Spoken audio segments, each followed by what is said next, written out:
नमस्कार, मैं जयश्री घोष, सहायक प्रवक्ता integrated institute for disable Varanasi से हूँ। मैं आज आप लोग के सामने inclusive education for children with disability paper, जो डीएड एचआई में 4th पेपर है, 4th सेमेस्टर में, डीएड एमआर में 11th पेपर है, 4th सेमेस्टर में, डीएड वीआई में 11th पेपर है, 4th सेमेस्टर में, डीएड एएसडी में 4th पेपर है, 2nd ईयर में। इसके यूनिट 2.4 पे हम लोग चर्चा करेंगे। इसका टॉपिक है classroom management and teaching strategies. इसके अंतर्गत cooperative learning and peer tutoring की बात कही गई है। तो हम लोग सबसे पहले क्लासरूम मैनेजमेंट क्या है और शिक्षण रणनीति क्या है, इस पे चर्चा करेंगे। कक्षा प्रबंधन एवं शिक्षण रणनीति शिक्षण कार्य का महत्वपूर्ण अंग होता है। शिक्षण कक्ष प्रबंधन में वे सभी चीज़ें सम्मिलित होती हैं जो एक शिक्षक विद्यार्थियों, स्थान, समय एवं सामग्री की व्यवस्था करता है, जिससे अनुदेश एवं अधिगम सरल हो सके। एक अच्छी शिक्षण कक्ष प्रबंधन योजना शिक्षकों को उपयुक्त अधिगम वातावरण तैयार करने में सहायता करती है। प्रभावशाली ढंग से सीखने के लिए विद्यार्थियों को सहज एवं सुरक्षित महसूस होना आवश्यक है। अतः शिक्षकों को उनके शिक्षण कक्ष को इस प्रकार व्यवस्थित करना चाहिए जिससे बेहतर अधिगम वातावरण तैयार हो सके। तो जैसा कि आप सभी जानते हैं, किसी भी विद्यालय में कक्षा प्रबंधन और शिक्षण रणनीति जो है, यह शिक्षण कार्य का एक बहुत ही महत्वपूर्ण अंग होता है। और शिक्षण कक्ष प्रबंधन क्या है? इसके अंतर्गत शिक्षक, विद्यार्थी, स्थान, समय और सामग्री जो शिक्षण के दौरान प्रयोग की जाती है, उसकी व्यवस्था की जाती है। और यह जब व्यवस्थित हो जाता है तो इससे जो इंस्ट्रक्शन देना और बच्चों के द्वारा अधिगम करना, ये दोनों सरल हो जाता है। तो एक शिक्षण कक्ष प्रबंधन योजना जब अच्छा होता है तो उससे क्या होता है कि वातावरण जो है वो अधिगम के योग उपयुक्त तैयार होता है और प्रभावशाली ढंग से बच्चे भी इसको सीख जाते हैं और बच्चे जो हैं अपने को बहुत सरल और सुरक्षित महसूस करते हैं। तो इस प्रकार से शिक्षक को इन सभी बिंदुओं को ध्यान में रखते हुए शिक्षण कक्ष की व्यवस्था करनी चाहिए, जिससे कि बच्चों को एक अधिगम करने के लिए एक बेहतर वातावरण मिल सके। शिक्षण रणनीति का लक्ष्य अधिगम को आगे बढ़ाना, शिक्षार्थियों को प्रोत्साहित करना, उन्हें सीखने में व्यस्त करना तथा उन्हें शिक्षण पर केंद्रित होने में सहयोग करता है। शिक्षण रणनीतियों का मूलभूत महत्व विभिन्न शिक्षण विधियों एवं तकनीकों के क्रियान्वयन को सरल बनाना है। कैमिन ने 1990 में ये बात कही। बहुत से शिक्षण रणनीतियाँ हैं जिनका प्रयोग हम लोग शिक्षण कक्ष में करते हैं, जिसमें सहकारी शिक्षा या कोऑपरेटिव लर्निंग एवं सहकर्मी शिक्षण, पीयर ट्यूटरिंग की चर्चा यहाँ हम करेंगे। तो अब हम लोग शिक्षण रणनीति क्या होता है, इस पे थोड़ा सा चर्चा करेंगे।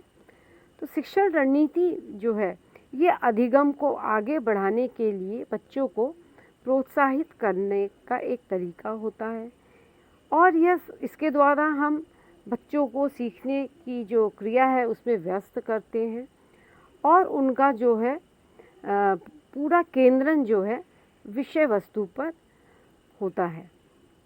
शिक्षण रणनीतियों का बहुत महत्व हमारे शिक्षण विधि एवं तकनीकियों के क्रियान्वयन में होता है, ऐसा कैमिन ने 1990 में कहा। बहुत सी शिक्षण रणनीतियाँ हैं जिनका प्रयोग हम लोग शिक्षण कक्ष में करते हैं, जैसे कि व्याख्यान विधि है, ग्रुप टीचिंग है,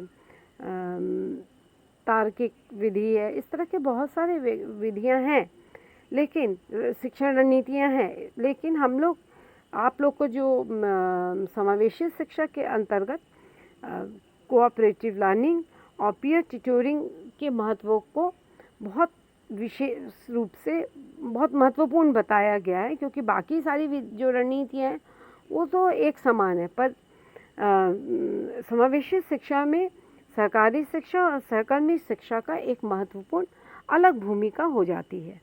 तो यहाँ पर हम लोग इस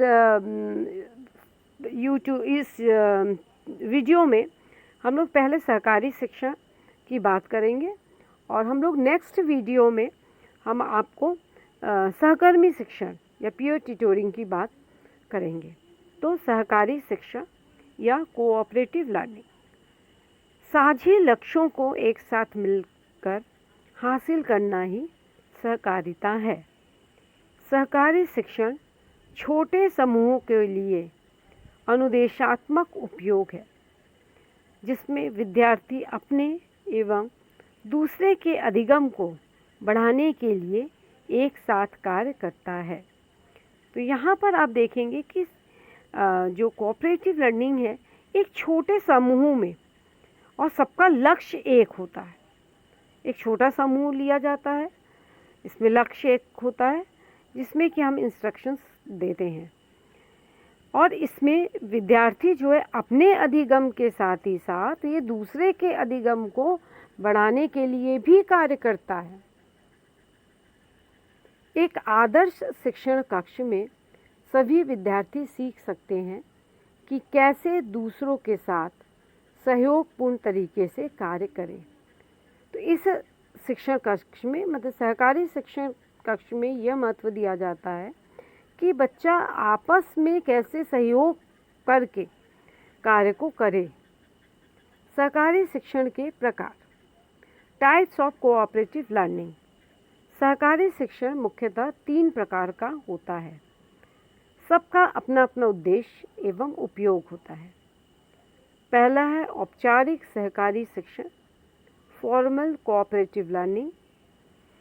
दूसरा है अनौपचारिक सहकारी शिक्षण, इनफॉर्मल कोऑपरेटिव लर्निंग। तीसरा है सहकारी आधार समूह, कोऑपरेटिव बेसिक ग्रुप्स। तो हम लोग यहाँ पहले पे चर्चा करेंगे, औपचारिक सहकारी शिक्षण, फॉर्मल कोऑपरेटिव लर्निंग। औपचारिक सहकारी शिक्षण में एक साथ कार्यरत विद्यार्थी सम्मिलित होते हैं तथा साझे अधिगम लक्ष्यों को हासिल करने तथा विशेष कार्य एवं नियत कार्य को मिलकर पूरा किया जाता है। इसमें शिक्षकों की निम्नलिखित भूमिका होती है। तो आपने देखा कि इसमें जो है, जो भी कार्य होता है वो अपने लक्ष्य को पूरा करने के लिए वो जो भी कार्य करते हैं या जो भी अधिन्यास कार्य करते हैं, इनको एक साथ मिलकर बच्चे पूरा करते हैं। इसमें शिक्षकों की क्या भूमिका है? शिक्षण पूर्व निर्णय लेना, शिक्षण कार्य एवं सहकारी संरचना की व्याख्या करना, विद्यार्थियों के अधिगम की निगरानी तथा सहयोग प्रदान करने हेतु हस्तक्षेप, विद्यार्थियों के शिक्षण का आकलन करना तथा समूह प्रदर्शन हेतु विद्यार्थियों के कार्य में सहयोग करना। तो यहाँ पर देखते हैं हम लोग कि शिक्षक की क्या भूमिका होती है। तो यहाँ पर सबसे पहले शिक्षा से पूर्व ही निर्णय ले लेता, कैसा समूह होगा, उसका क्या लक्ष्य होगा, क्या कार्य बच्चे को दिए जाएंगे, और वो जो समूह होगा उसका निर्माण पे इस पे जोर देता है कि किस प्रकार से कुछ कमज़ोर बच्चे होंगे, उसके साथ किस प्रकार से अच्छे बच्चे रहेंगे। तो समूह का निर्माण इसमें बहुत महत्वपूर्ण होता है, और इसमें शिक्षक भी हस्तक्षेप करता है बच्चों के अधिगम को निगरानी में रखने के लिए कि वो किस प्रकार से बच्चा अधिगम कर रहा है। अब दूसरा बिंदु है अनौपचारिक सहकारी शिक्षण, इनफॉर्मल कोऑपरेटिव लर्निंग। अनौपचारिक सहकारी शिक्षण में विद्यार्थी संयुक्त अधिगम लक्ष्य को अस्थायी तौर पर प्राप्त करने के लिए एक साथ कार्य करते हैं।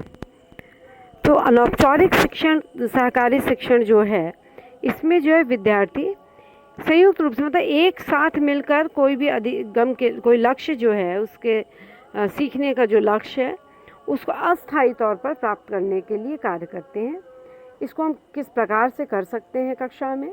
परिचय केंद्रित परिचर्चा, इसमें हम बच्चों के साथ एक परिचय देकर के परिचर्चा कर सकते हैं आपस में। अल्पांतरिक केंद्रित परिचर्चा और समापन केंद्रित परिचर्चा। तो ये 3 स्टेज में है कि पहला इंट्रोडक्शन जो होता है, उसके बाद बीच में जो मुख्य बिंदुओं पे चर्चा, और समापन जो है अंतिम जो एंड होगा उस पे चर्चा पे। इसमें इन 3 तरीके से हम इसको प्रयोग में ला सकते हैं शिक्षण कक्ष के दौरान।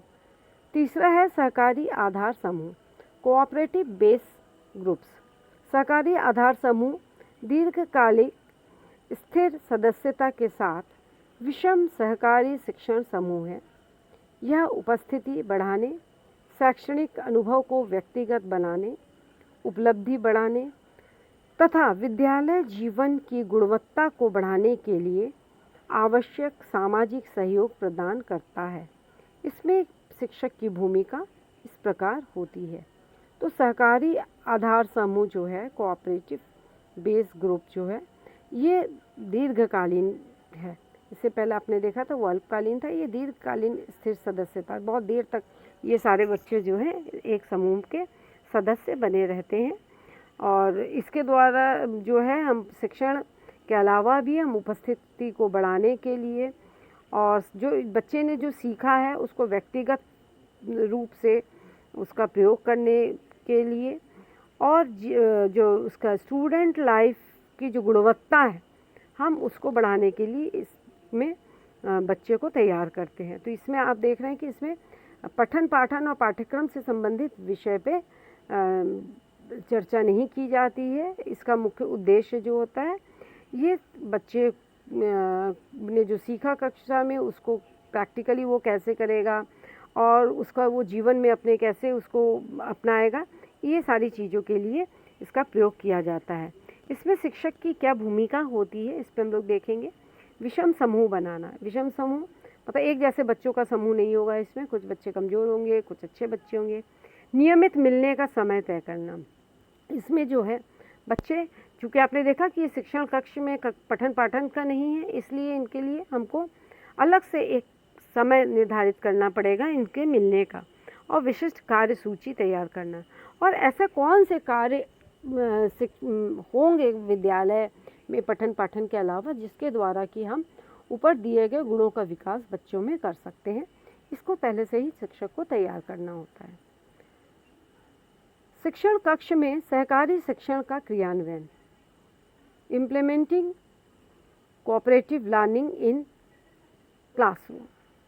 सहकारी शिक्षण न सिर्फ विद्यार्थियों को एक साथ बैठने तथा दूसरों को उनका कार्य करने के लिए सहयोग करता है बल्कि इससे कहीं अधिक है। शिक्षण कक्ष परिवेश में सहकारी शिक्षण का उपयोग निम्नलिखित तरीके से किया जा सकता है।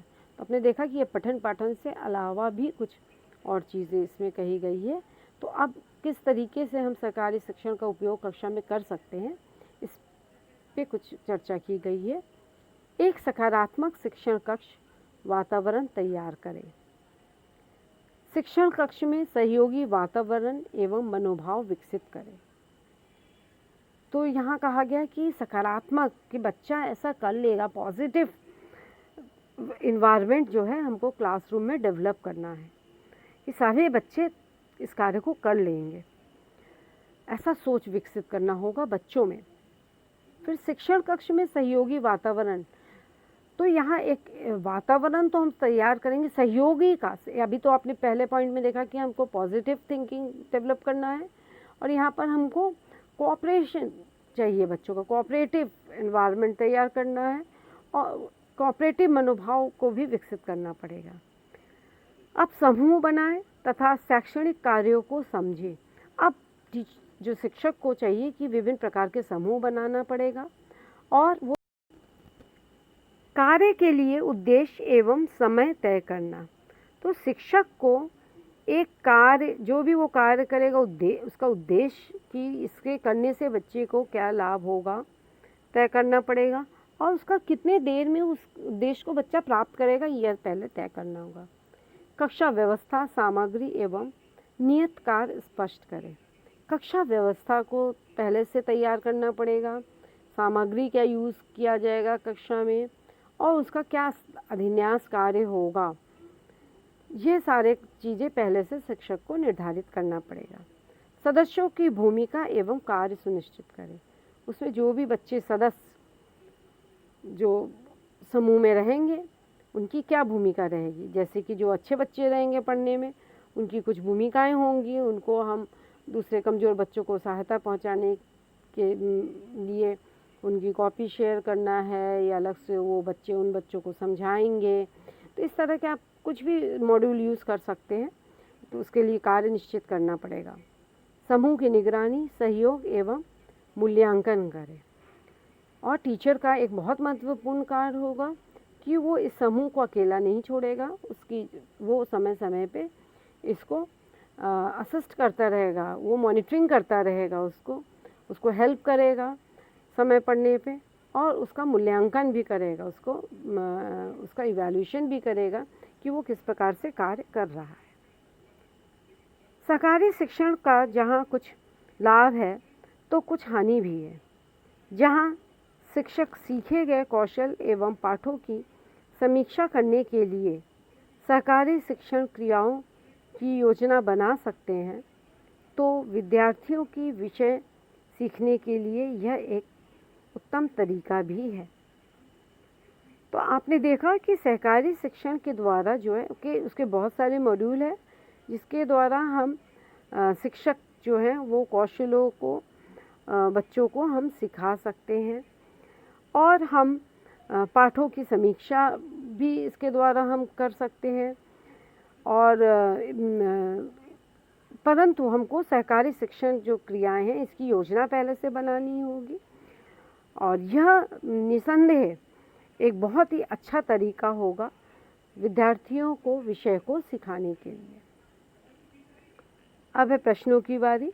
जैसा कि आप सभी लोग को पता है कि आपको प्रश्नों के उत्तर अपने व्हाट्सएप ग्रुप में अपना नाम और आप किस पाठ्यक्रम से हैं, मतलब DED-HI, DED-ASD, DED-VI, DED-MR किस पाठ्यक्रम से हैं, लिखकर पोस्ट करना होगा। तो पहला प्रश्न है, सहकारी शिक्षण कितने प्रकार के होते हैं, उस पर चर्चा कीजिए। दूसरा प्रश्न है, शिक्षण कक्ष में सहकारी शिक्षण का क्रियान्वयन किस प्रकार से किया जा सकता है। जैसा कि आपने मेरे वीडियो में आपको इन दोनों प्रश्नों के उत्तर ज़रूर मिलेंगे। उसके अलावा भी यदि आपके पास कोई किताबें हैं, कुछ नोट्स हैं, और आप YouTube में और बहुत सारे ऐसे चैनल्स हैं जिसके द्वारा आप अपने इस पाठ से संबंधित और जानकारियों को हासिल भी कर सकते हैं। तो आशा करते हैं कि आप इन प्रश्नों का उत्तर अपने व्हाट्सएप ग्रुप में यथाउचित देंगे। धन्यवाद।